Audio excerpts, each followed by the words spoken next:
for coming. We're going to move into the panel portion to have a discussion about the past, presence, and envisioning the futures of queer and trans activism. So I'll hand it over to Ruth Sheelan, who's our moderator.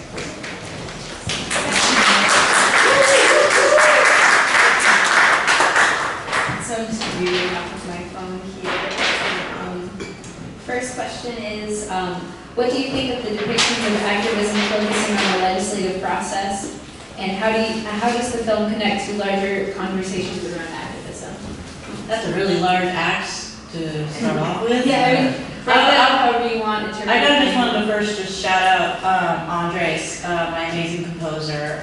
He couldn't be here this year, he's on vacation, but he's an amazing composer in Boston, also queer. So he was an amazing collaborator. I believe he took inspiration from an old 1920s queer chant song, which was really awesome, and also like the very impactful scene he inspired from Interstellar, which I thought was awesome. And I give him so much credit to just how amazing this film feels to me. Yeah. Also, really quick, if you could all introduce yourselves. I feel like that's also really fun. Well, yeah, I'm Celine. I've made a film. I live here in Rhode Island in Providence. I now kind of am full-time, part-time working at a nonprofit, part-time activist. Still doing this work, still documenting. And so, yeah. Great. Hi, everybody. Hi. Hey, everybody. My name is Sarath Suam.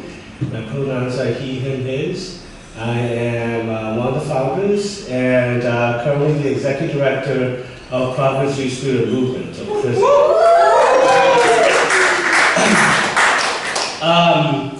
Sounds like most of y'all know about Prism's really great. We're celebrating our 18th year anniversary this year.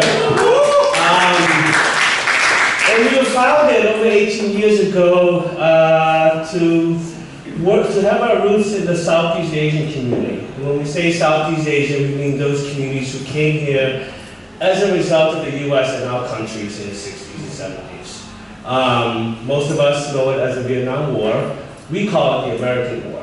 And so those refugee communities that came here in the 70s and 80s and 90s, the refugees who came out of those countries and resettled into cities like Providence. And we started 18 years ago to really look at how, well, first we were living under heavy state surveillance. In the 80s, the Providence Police Department created a gang unit to survey, to keep track of, and to profile Southeast Asian young people. They call them gang members in the West End in Smithfield.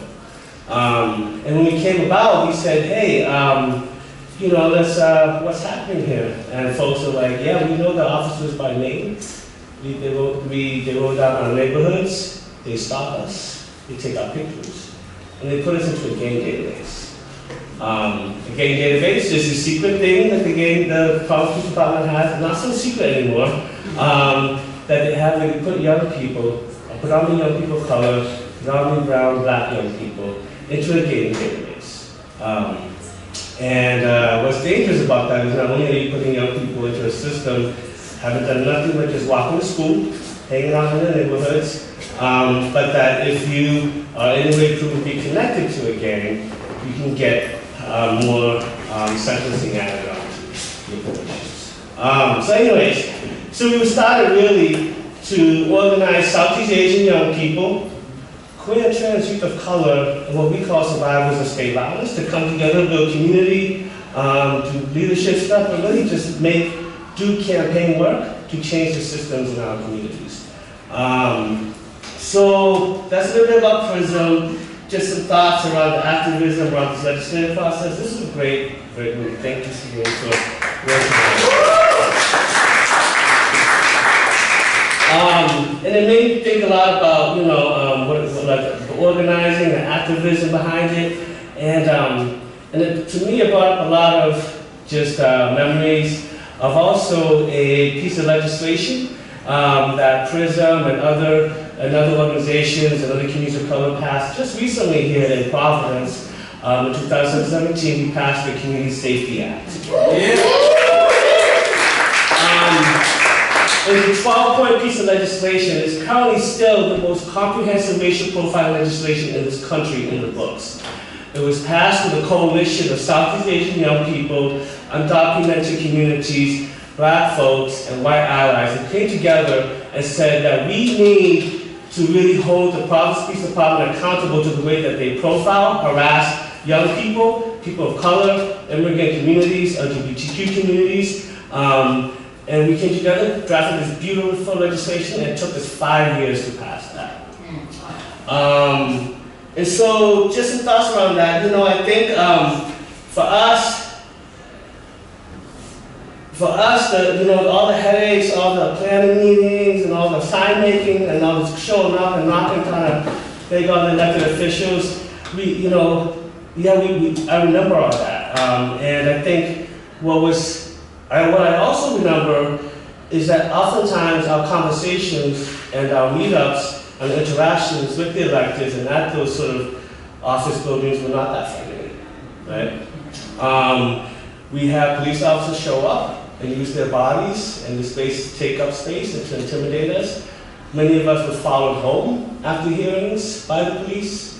And, we had a hard time of it. But I think what was most really important for us, in addition to what, the process y'all saw there, we spent, the rallies, the hearings and stuff, or sort of the sexy stuff, the stuff they got on the news. What we were also doing that we thought was just as important was the real community defense work at the same time as we were passing legislation. So that means that we were forming neighborhood cop watches in our communities. That means that we were doing intense minority rights work. That means we were providing the resources necessary for survivors of police violence to be connected to legal support and to mental health and emotional support for each other. So for us, the legislative stuff is really important, right? We chose that route when we passed the Community Safety Act. But I would say even more important than that is the real work we do in our neighborhoods. To make sure, what we know is that law, a piece of law, is not going to save us. We know that, we've seen that. Only we can save ourselves. And so, just some of the thoughts I had around thinking about the legislation, the activism around the legislation behind the conversion therapy. And I just also want to say one last thing. The film started with talking sort of about responding to Trump. I want to say that for our communities, this started way before Trump. The Obama administration deported more folks than the other presidency in history, right? And so for us, the fight against the deportation machine, against immigration, against state violence, was before Trump, it was even before Obama. And for us as Southeast Asians, it started when the U.S. went on our soil and tried to take control of our land for empire, for economic resources. And so for us as Southeast Asians coming to this country, the fight against state violence and the fight against state oppression is just sort of a natural progression of part of who we are as refugees.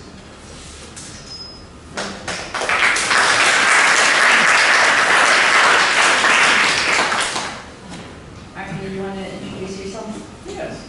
Hi, my name is Arias Serenity. Hello, my name is Arias Serenity. I am a trans woman of Puerto Rican or Latin descent. I am the first to transition in the Department of Corrections, ACI, maximum security, setting the path for those to follow, sadly. Also, I am a member of Black and Pink, and I deal with prison abolition. I'm a member of the DSA, also, and thank you. I am also really happy to be here, first off, and second, emotionally involved as well as intellectually. I say that because, like many of us, I've been through I've been through a rough life, ex-gang member, now activist, community activist as well. And what this video showed me was it stripped away the illusion that speaking to our legislature is an impossible thing. Where I'm from in the hood, we don't speak to them peoples. Their peoples are alien to us. Class issues are at hand here. Class warfare is how we see it and viewing it. And for people of color, it's almost like don't trespass. Unless you have white allies with you to back your play. And I don't agree with that. I don't feel like we should have to rely on our white allies to do that, for which we can do ourselves. And like Saraf said, we are our own liberators. And having learned that inside the penitentiary, I became very active in there, and a thorn in the ass of the DOC. Rightly so. And was punished for it, sent to Supermax, high security, 5 years, 23 hours lockdown. And two things could have happened. I could have went insane like I've witnessed many others, or I could have liberated myself, which is exactly what I did. And in doing so, I learned from, my mentors who were those persons of, historical popularity like Assad Shakur, the Black Panthers, Mumia Abu-Jamal, Leonard Peltier, Bell Hooks, a great many people that gave me a new world and allowed me to be myself and find myself and not be ashamed of who I am. And when I came out to my homies, as we would say, or friends in the prison system that were gang members still, they gave me the most support, believe it or not. I received a lot of the blowback from staff, prison officials, people you would think would be a little, mature about things like that, but they're not. Anyways, so that's a little about me. I'm just here to hopefully open people's eyes and minds to the fact that there is a community out here that is underserved, and that community is those LGBTQ persons, and just regular persons, straight persons, in the prison system. We march, we rally, we do so much for this corporation called Pride. Well, I'm not going to Pride Corporation. I'm going to Pride because I feel within myself a little dignified and I see my self-worth and to be represented not just for one day but every day. So Pride for me is every day. As it should be for all of us. But for those that are inside, there is nobody speaking for them on a larger scale. There is a small community called Black and Pink Providence chapter where we have beautiful folks that, work hard to do what we just witnessed right here, who are at the State House, pushing bills through, like in juvenile sentencing. These aren't just, affecting people of color and LGBTQ, but they're also affecting white folks as well. They're affecting everybody, whether you're in prison or not.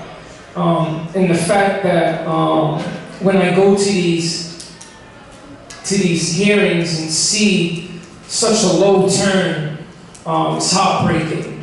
It's heartbreaking, and that's what I hope to change. That's what I want to speak about, what it is that we can do to change that as a community, since that's the language we're using, community. And this film showed me that, just a camcorder and someone's pure will. This was done because someone willed it to be, and they did it. And I love you for that, Celine. Thank you for being a voice for those that don't have one. I appreciate everything you have done and continue to do. And you've actually inspired me as well. And I've told people on the inside about the video and your work, and got a lot of ideas. So, so we'll speak later on. But thank you, everybody.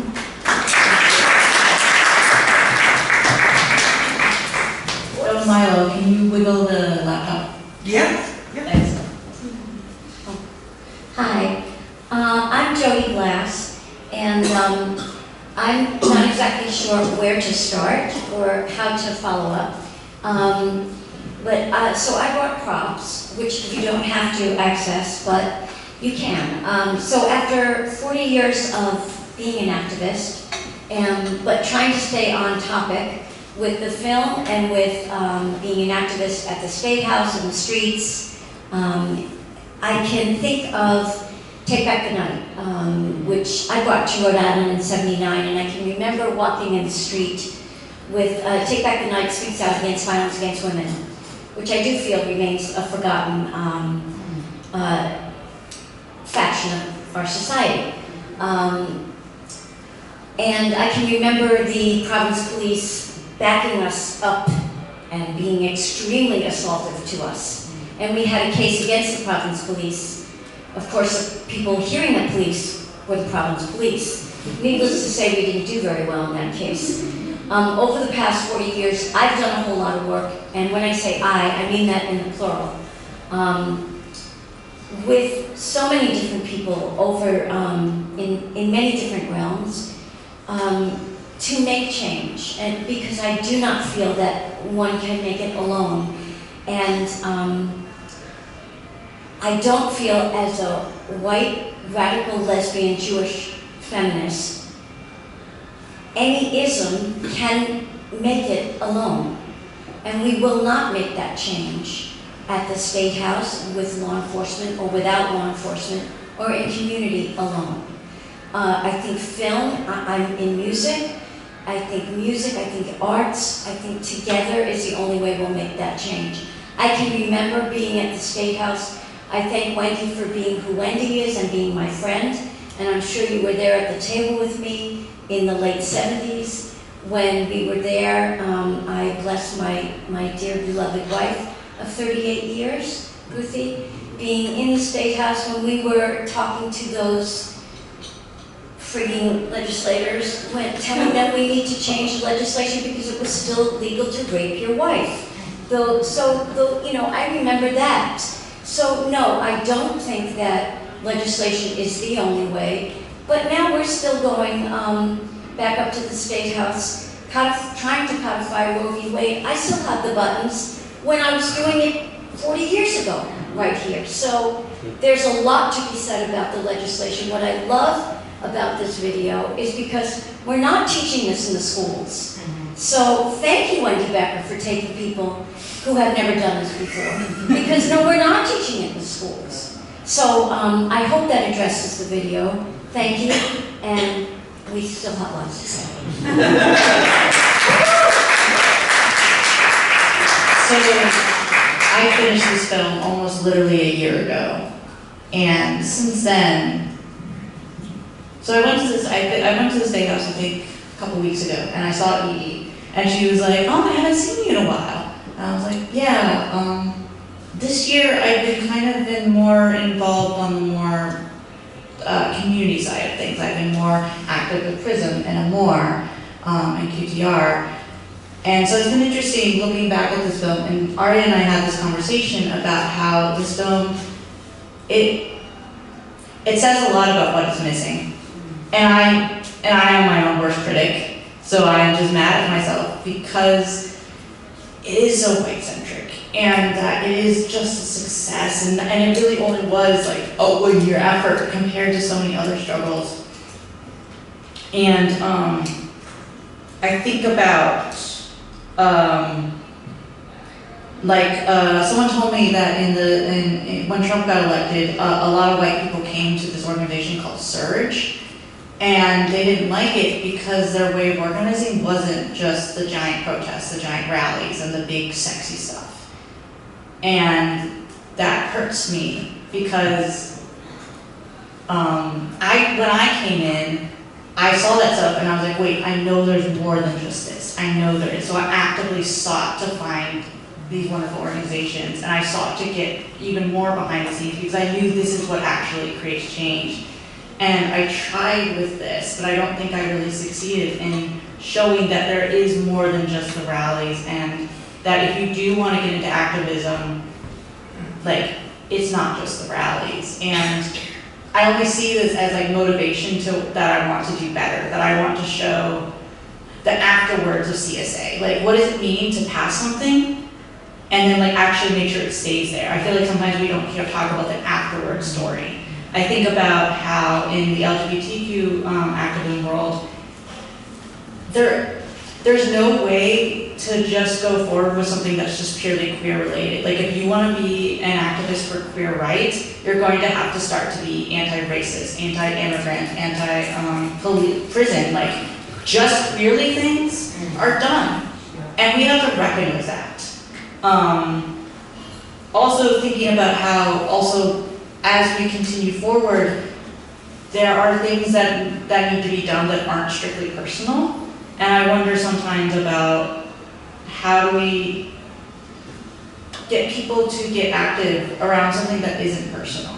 Or just in general, like I came in with this like, how do I, because I definitely understood that before Trump, there were people like you guys doing amazing stuff. And I came in asking people, and I filled conversations with like, why didn't you get into this earlier? Or to activists, like, what do you think about this all of a sudden uprush? And most of the answers were like, you know what, like, it's good that we have people now, but now I see that like people kind of dropped off, and so I'm wondering like how I bring that back.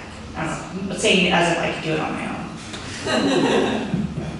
That does kind of tie into the next question, which is, what do you think of the diversity of queer experiences depicted in the film, and how do we engage a broader base in our actions?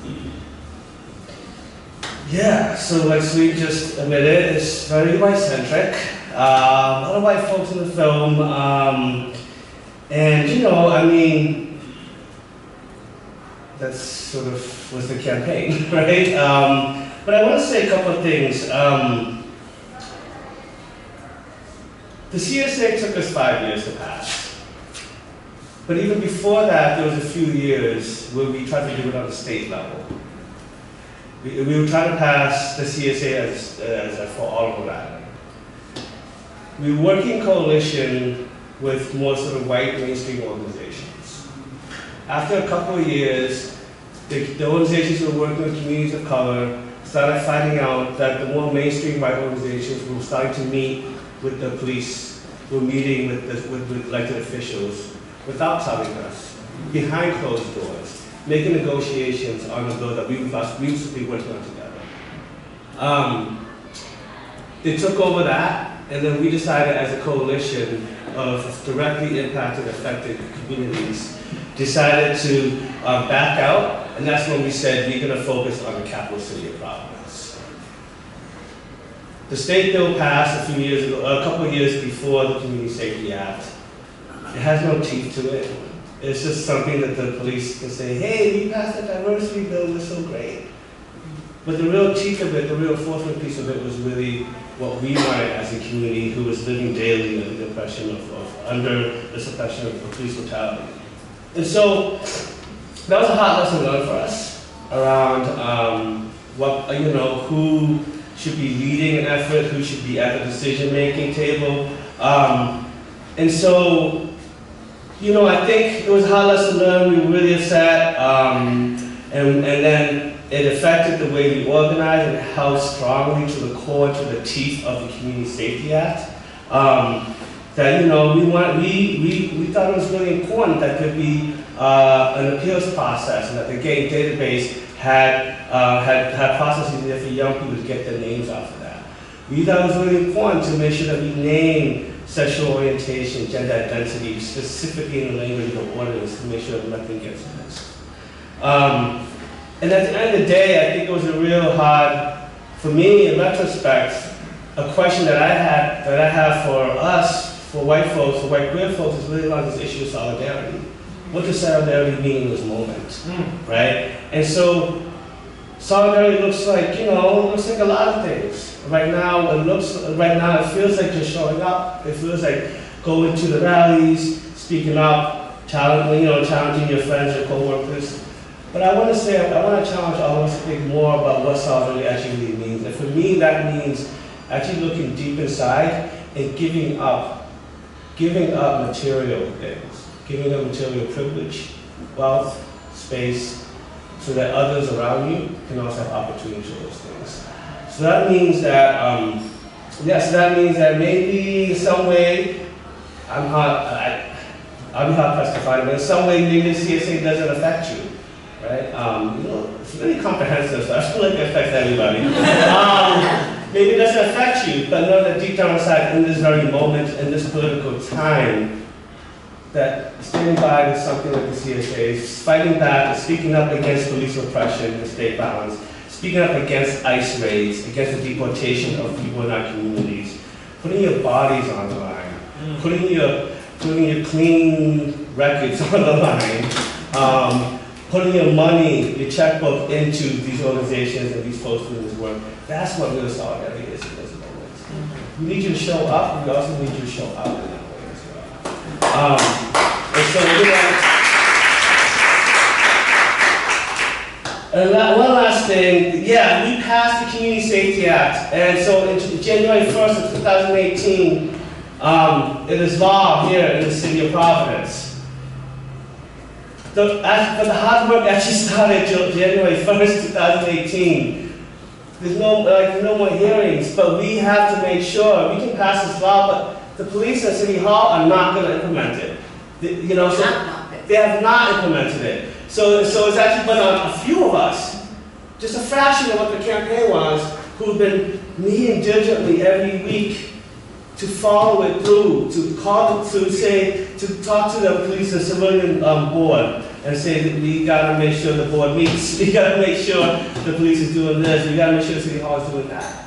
For example, on January 1st, we checked on the Providence Police Department's website to look at the criteria about who can be on the gang database. It's still the same. It's a total violation, so we emailed them and was like, hey, the criteria is still the same as of January 1st. This thing called the Community Safety Act got passed. You're in violation. We're going to sue you asses.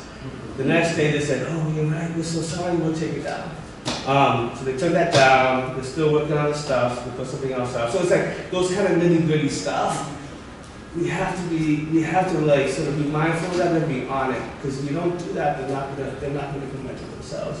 So I say that to say that the hard work actually begins with the implementation of laws like the Community Safety Act. Passing it is not enough.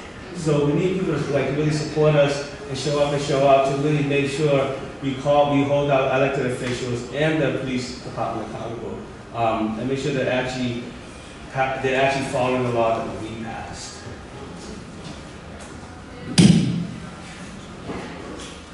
Took everything at once, like.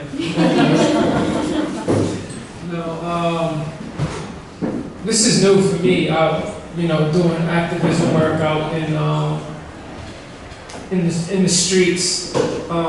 So I can only speak to my experience, and that's predominantly within the prison system. And for what I witnessed, just as it can be hard out here to speak up and defend those that need defending, people that do activist work on the streets can go home. They can rally, they can march, they can go to the State House and hang signs and speak to people, but they can go home. To sleep with the enemy while you're advocating on a specific political agenda or policy, whether it's internal or external from the prison speaking to violence, whether it's psychological or physical, that's a whole different ball game. And as a queer person, also having friends that are in there to this day doing that work, I see that as very promising. Because one, when I came out, I did what I said I was going to do. I kept my word. And not only did I show up for people and still do, I take calls, I send money when I can, and I'm broke as hell, so that's almost never. And I humanize them, and I give them a sense of worth and purpose.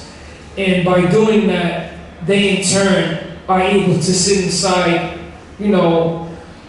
and continue the work that we started together. It wasn't just me, myself. It was a group of us, specifically starting in the High Security Center, advocating for policy changes and just seeking that respect within the prison system from oppressive officers who felt that because we might have done something wrong in society that we wasn't human anymore, and that we can just be discarded and labeled anything and then just forgotten. And matter of fact, there's a bill right now called Civilly Dead, where individuals that are doing life sentences really have no rights. I want you to understand what that means. That means is that if a CO walks down the hall and sees a particular inmate that they don't like and they want to do harm to them, they can. That inmate cannot go to the courts and file a lawsuit. That inmate cannot hold that officer accountable because he doesn't exist. And these people are families, friends, children, grandparents, fathers, sons, mothers, queer, trans, whatever. They're us. And like I tell a lot of people, prison is a reflection of society, and society is a reflection of prison. So what you're seeing out here is magnified in there because you can't escape it. And it takes a lot of heart, it takes a lot of, spirit to be able to rise above and not fall victim, maybe even not take a life because you feel that that's the only recourse you have. Again, this is prison, and when you're dealing with patriarchal masculinity, as hyper as it is, violence speaks in 1,000 ways, and if not more. And people tend to, use that language as opposed to using their minds. But that's beginning to change because people are starting to realize and understand the enemy and their agenda, which is to keep bodies, specifically peoples of color's bodies, exactly where they are, tombs, living tombs, and giving them and allowing them not to have voice. So I see the future of activism within the prison system to be something that needs to be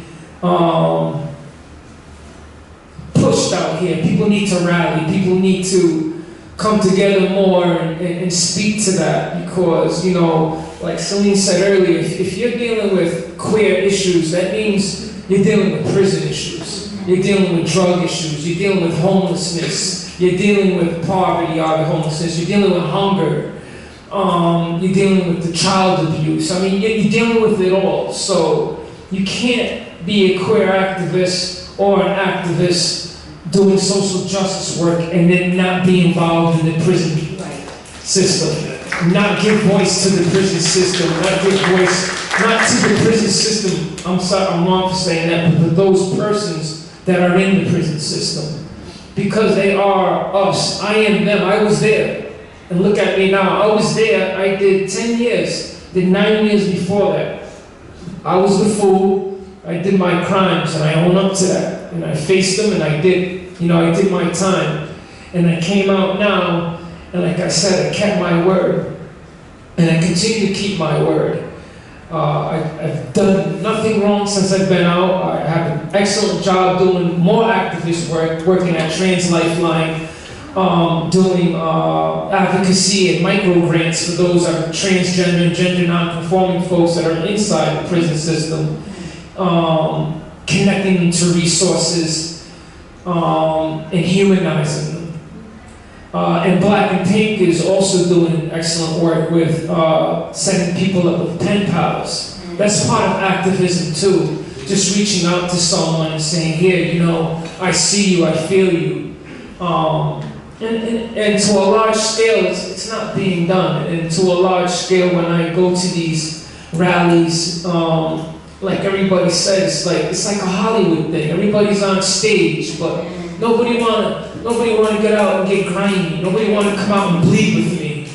I don't wanna see you at the State House after it's done. Come to the streets and bleed with me. Cry with me, feel with me, breathe with me, you know? If this is the work you're going to do, if this is what you are about, if this is what you spiritualize and internalize as who you are, then keep it 100.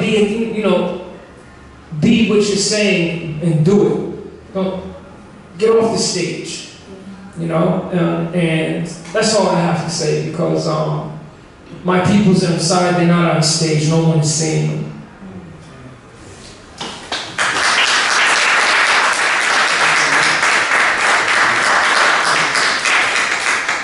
So I feel like you just recited poetry for me, and thank you. What you said about inside being outside and outside being inside is perfect for me. And that reflects to me what you were saying about how do we make others get that it's all, how do we make people work for what is not personal. And before I felt like this was coming from a privileged space, but I will always know that I am a woman who, until we get, and I'm going to say it as much as I have the floor to say it, that we are still not advocating for the fact that women, we live in a rape culture, period. And we are not advocating for women, regardless of culture or the fact that I'm a lesbian, that many of us are lesbian, trans women. Until we let go of what speaks to me personally, until we let go of personal, this is me speaking for myself, how I feel, and own that our issues, let go of our personal attachments and what we own, I don't think we're going to make a change at all. So, inside is outside, and if we don't start feeling for each other, I don't think we have a chance in hell to make a difference. So, and if we just advocate for what makes a difference for me personally, we're not going to make a difference. If conversion therapy, if only folks who had an immediate need about conversion therapy went up there to the State House about conversion therapy, my uncle made it on Park Avenue in New York about conversion therapy. He was a moron and one of the best shrinks in New York until 1973 when they outlawed conversion therapy.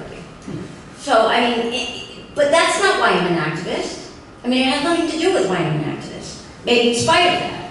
But anyway, you know what I'm saying. So, if we act only because of what it means to me personally, I don't think we'll have movements at all.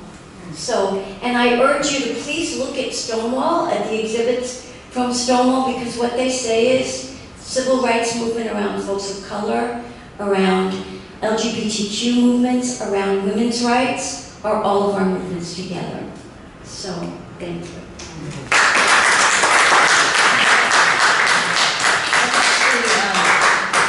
That's actually a great transition to our next question. I just want to get a check on time. Are we going till 9? Yeah. Okay. So the next question is, how do we recuperate the radical history of Stonewall? How do we teach our history so that it can be passed on? That's a very good question, and one I'm trying to. I don't feel like I have the place to answer right now because I am so new. And I'm constantly looking to y'all for your wisdom. For your experience, maybe is not the word. Because I don't know, I hate redundancy. And also, I just want to progress things further. In that, like, I hear y'all, but sometimes I feel a little impatient at the word of just like, please care, like, so, like, please people, come get involved, like, okay, get involved, how? Like, I guess more like, should the focus be on uplifting organizations so that they're more visible, or should there be more focus on making people feel like they want to help or get involved? Like, I'm still parsing out for myself, like, what is the blockade behind getting more people to the CSA information meetings? Like, what is in the way?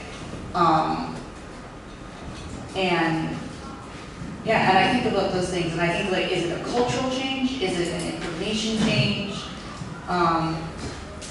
And how can I help with that? And that sort of thing.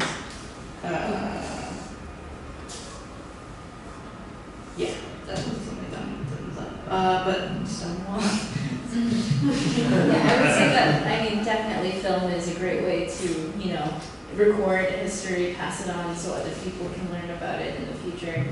But like, how do we tell that story and how do we share it with people so that it isn't forgotten in, you know, the Pride Corporation? Maybe just like remembering not to, it's hard because it's hard as just a storyteller in this experience making this film. Like, I wanted to tell every single little step, but I can't. I have to tell a story. I have to simplify, and you have to be really mindful about what you simplify. I think a lot of misconceptions around Stonewall have happened because of that simplicity word. Yes.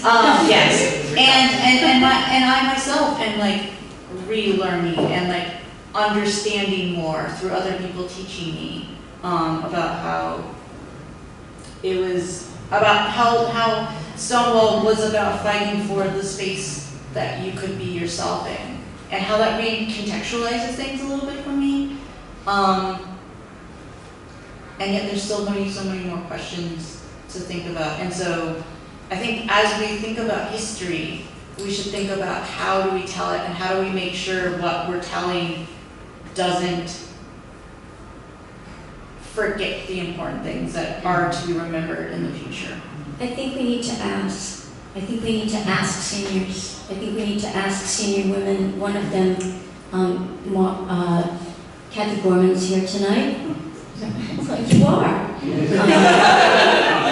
From Sage, Rhode Island. And while Sage, Rhode Island may not be at its very strongest right now, but that could be because a lot of folks are exhausted.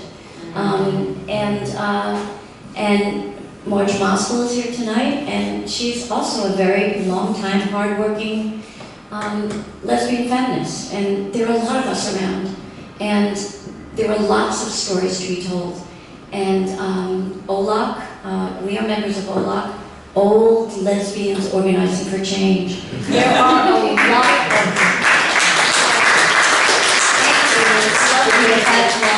Rhode Island Feminist Course. It is cute, isn't it? And there's so many, you know, like when I first heard about Black and Pink, I wrote to Black and Pink to explain about, as a Jew anyway, about what the Black and Pink triangle represented in Nazi Germany, and got the most beautiful letter back. But I think we need to talk to each other more. And I think that one reason we don't talk to each other more is because we don't have the time, or we don't, that's not a criticism of each other, but it's rather that we're exhausted. I mean, I myself am a volunteer for all these years, so I'm imagining that most of us are. So we're tired. So. Thank you. Yeah, we should ask our elders. Thank you all for leading the way. We should ask our elders like Miss Major, who's there at Stonewall. We should ask sex workers. We should ask undocumented folks. We should ask folks who are queer and trans and currently in detention centers. We should ask Black folks. We should ask Black trans folks. We should ask incarcerated folks. We should ask formerly incarcerated folks how to get back to the roots of pride. And you know, as someone myself who's a queer refugee and a survivor of the U.S. imperialism in Cambodia, I would offer a couple of ways that we can go back to the radical history of Stonewall. First and foremost, I will call for no police at Pride.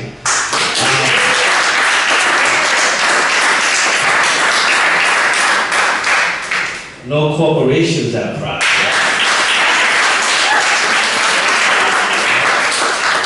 No military presence at Pride.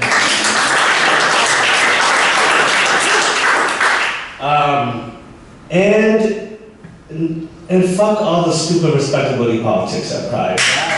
Right? So, to me, what all that means then is the decentering of white, cis, gay men, right? And so, all the rest of us who have to sort of deal with all these issues, that's how we get back to the root of Pride. Is if we cut through all that shit, right?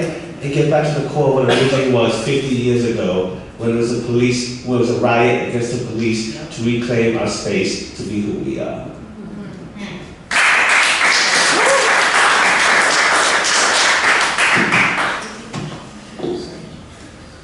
Yes, I totally agree. I also have I'm in a mind of taking history back from the revisionists. Yeah. And speaking truth to power and, hurt those that can't handle it. We tend to sensitize a lot of things because we don't want to offend people when we're speaking our truths. And I think that's quite bullshit. I would rather just speak the truth, and if it hurts you, then you gotta learn how to deal with it. And no one ever, made my truths any easier. They all came hard and rugged, and I had to learn them whether I wanted to or not. And this is about. You said something earlier about it's in the music and the arts, and I've always was taught cultural revolution is a need. You change the image, you change the mind, and in order to do that, then we have to be the image we want to see, and start waiting for everyone else to be that image for us. Basically get a little backbone and go out there and get dirty. And that's just how I see it, plain and simple. I don't think there's any other way. So Rob basically just totally summed it up. As well as speaking to the youth, we have a term called elders. We honor our elders and we respect our elders. We pay homage to our elders and to their wisdom, and when we do that, we're supposed to pass it on from generation to generation to generation, but not only orally, but through ways and actions, so it becomes a culture, something that is lived out. And however that is to be lived out, maybe we come together as a community to decide how that should look. Again, change the image, change the minds. So that's my answer to that, the best that I can give, I guess.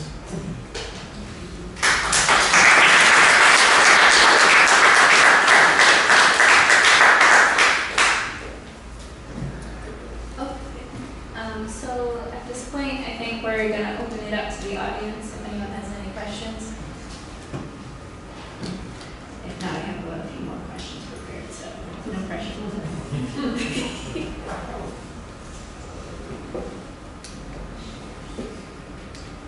You know what? Let me just share one thing from Carla J. Carla J. wrote this fabulous piece called The Lavender. Oh, good point. Carla J. wrote this great book called Lavender Menace, and it's part of it's about Stonewall. So we'll be going to Stonewall this year, but she and I know it's inundated with corporations.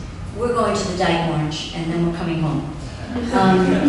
But she writes this. She says, if my assessment seems too harsh, this is about Stonewall and the over-celebration of Stonewall, perhaps it is in reaction to our completely uncritical glorification of Stonewall as a monumental event, a revolutionary moment. In some ways, the events that night weren't at all sudden or shocking. They were made possible by many years of committed activism by Mattachine, the Daughters of Bilitis, and other homophile groups that helped create and sustain, as we were saying before, thriving gay communities and political awareness. They were made possible by the passion of activists, which we all are, I feel, who had gained experience in the women's movement, the civil rights movements, student uprisings across the country, anti-war movements, and socialist or communist groups. Stonewall happened because Rosa Parks had refused to give up her seat to a white man and lived to tell the tale, and because Martin Luther King Jr. had walked peacefully down many southern streets and been assassinated for his efforts. The Stonewall Uprising was not so spontaneous after all. It arose out of the courage and vision of participants in other movements.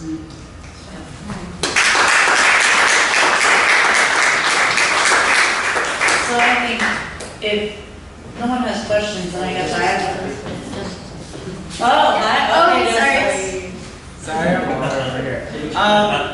So speaking to that quote you just mentioned, Jody, I had the honor of hosting a screening in here last night called Outrage 69 and Happy Birthday Marsha about the Stonewall riots, and thinking about sort of the legacies of activism that both started and came out of Stonewall.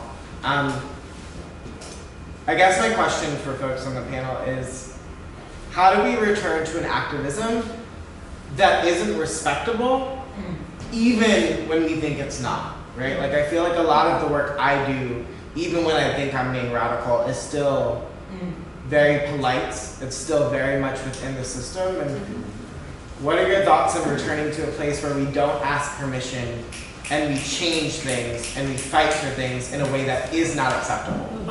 Can I say? I'm just going to first repeat the question for recording. So Justice was talking about how she she led screenings yesterday of documentaries around Stonewall, and so she was thinking about how to bring activism back to a world that isn't respectful, even when we think it is respectful these days. Possibly we think we're doing radical things, but it's still within the system. And so how do we kind of start thinking about activism more radically? Is that part of it? I love that question, because when I was inside, that was asked. How we gonna get these pigs changed? How we gonna get dirty? You know, who's gonna bleed? Who's gonna bleed with us? You know, that was the language being used, and like she said, music, all that the arts speak to a culture, but the language does as well. The images do as well. So what I'm saying to you is, in my mind, I'm thinking like, let's go back to the 60s. Let's reflect what they was doing. Let's just the blueprint's there. We just gotta snatch it. It's right there. The 60s, Malcolm X, all them brothers, the student, nonviolent movement, all them peoples, Black Pink, everything is right there. Everything we need to get dirty, to get disrespectful, to be that, to speak that truth to power, regardless of who gives a shit, it's right there. And for us inside, we had brothers like Sanika Shakur, ex-LA Crip gangbanger, A-Trade gangster, who became a new African, revolutionary, Muslim as well, and basically had the same, like, what are we doing? How do we do it? And radical to us in prison was not only physical, but like we imitated like civil disobedience. Go on yourself, nobody move. First one gets moved, you're getting got. You know what I mean? And that type of mentality inside was necessary because we needed to maintain order. We needed to maintain discipline amongst ourselves. You know what I'm saying? To make sure that, because if one went in, that opened the door for two to go in. That opened the door for three to go in, and then our numbers diminish, and so does our power. So the threats were necessary. The violence was necessary. Revolution is violence. It was the master is never going to give you the key. You got to take it. You know what I'm saying? And a revolution or any type of struggle without bleeding. And when I say bleeding, I'm not talking necessarily of physical blood. I'm talking of one's labor, one's emotional, spiritual, life force, literally leaking out of you, literally being seen in the work that you're doing and how you're going about doing it. People gonna recognize it, people gonna see it. You don't need to get on stage and say, hey, look at me, I'm here. People are gonna see it. You're gonna get dirty, you're gonna get cuts and bruises, and that's what this is all about, because it's those cuts and bruises from the other side that allow them to have the position that they have. So we gotta have those cuts and bruises as well. We gotta create them for ourselves. 60s, follow the 60s. They doing it. Well, I was when I was inside in the yard. The COs had told us, we gotta go in early. So this was I say around like maybe 1 something. That means 2:30 lockdown. And so at around 1:30, we're walking around the yard to the so-called leaders talking about, yo, what your people's gonna do? We're not going in. Oh no, but this fight ain't on. So hold up. I'm getting a visit. They had things that they used as weapons to deter activism, to deter or to stagnate progress.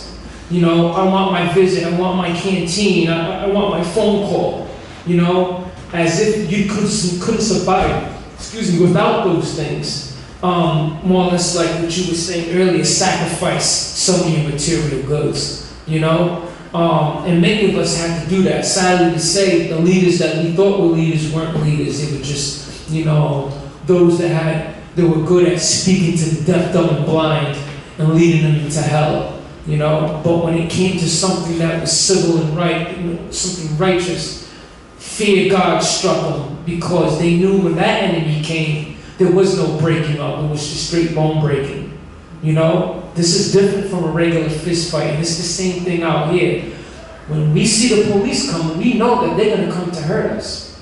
So when them brothers in the 60s was doing their marching, and they saw that, they knew that they was coming to get hurt. But they still stood their ground and they bled. And that spoke. And we have to do the same thing. And I'm so amped up, because that's why I said to you, I'm gonna be right by your side tomorrow. You know what I'm saying? Literally, because if it comes to us having to bleed, then we bleed together. That's some good brought up, because I think in some ways, the oppression has gone nefarious in the way that it's more systematic. And so, yeah, they won't go beat you up maybe, but they'll show up at their hearings and make that state bill have no teeth. Or just put you on a gang database or not report what they're doing. They'll still beat you up. Oh, yeah. Yeah. And that's also what I'm thinking about, because I know, I wanted to shout out to our comrade Holly, who, I'm not sure if has gone out or is still in jail. Still She's out. She did a demonstration in Bristol, where as part of a campaign shut down ICE, I don't know the full details, she just went blue, I believe, but it was protesting against the contracts that police departments have to allow police officers to act as ICE. And there is some real direct activism happening there. And I think about the Hong Kong protests that are happening right now. And that's so widely publicized right now.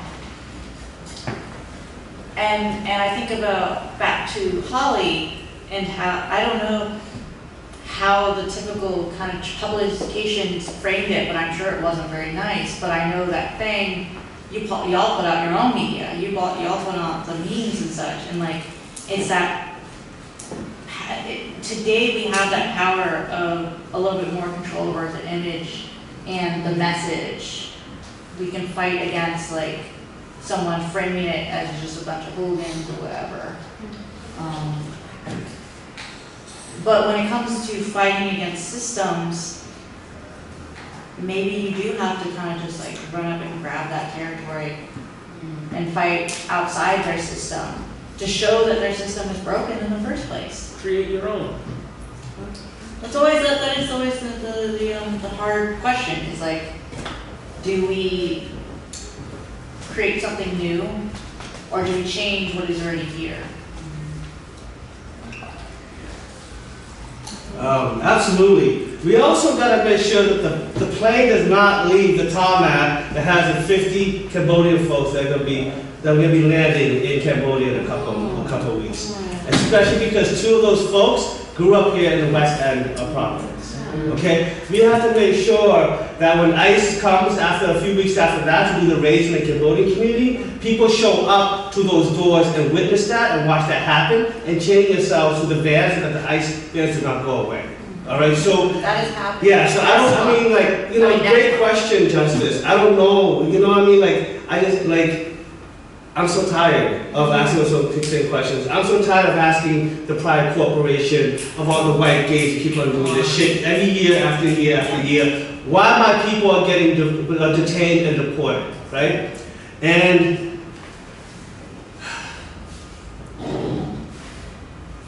I don't know what it's gonna take, right? Because what I would love is a fucking pride where we like show up at the ICE detention center in Warwick and don't leave until all the fucking people are free. So for me, like, I don't know what to do anymore besides just asking everybody to just not stop being, I don't care if you're nice to us. I don't care if you tolerate us. I don't even care if you see us. I need you to show up and defend us, Yeah. right?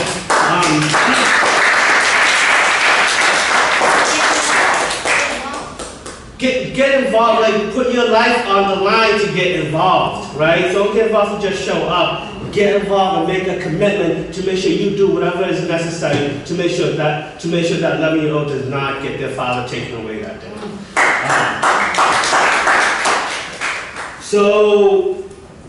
And honestly, I don't see that happening in one weekend in June. I don't see that happening in this space, in this bubble that we call Pride, because this shit happens every 2 weeks in our communities all at the same time. So we gotta think about more broadly than Pride. We gotta think about what community defense means, because if I know anything, what I've seen, it's really like, it's the QT folks, the parent trans folks in the communities who are the best defenders. We know how to fight. We know how to protect each other. We know how to take care of each other. And if we can extend that beyond this like pride stuff, then I really think that like us as a body can really do something really amazing and worthwhile, revolutionary in this country. Like they did 50 years ago. So. The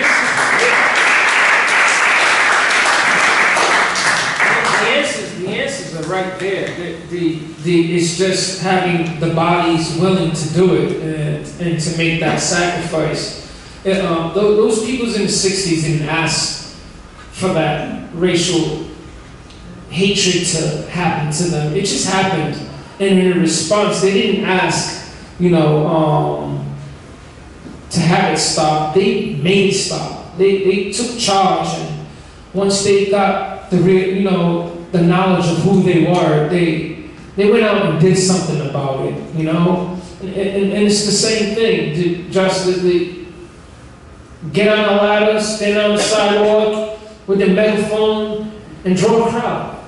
They did it. We can do it. Sit in places and don't move. I mean, it's just as simple as that. Just as simple as that. Yeah, you're gonna get locked up. Yeah, they're gonna come and bust some heads. And yeah, people are gonna bleed. But change will come. You know, people will sympathize. People, I mean, it's sad that it would have to that they even has to go that route. But this is what they created.